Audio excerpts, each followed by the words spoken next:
আমি টমেটো, পেঁয়াজ, রসুন, আদা, কাঁচামরিচ সব দিয়ে গ্রেট করে নিব।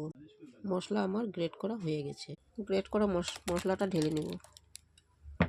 হলদি, জিরা, মরিচ দিয়ে দেব। আন্দাজ করে লবণ দিয়ে দেব। মিক্স করে নেব।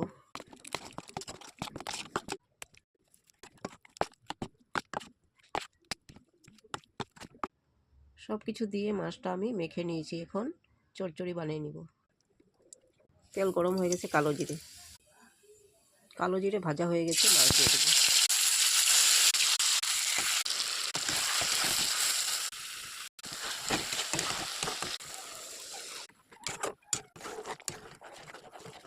ধনিয়া পাতা দিয়ে দেব। মাছ চচ্চড়িটা আমার হয়ে গেছে। এখন নামিয়ে নেব।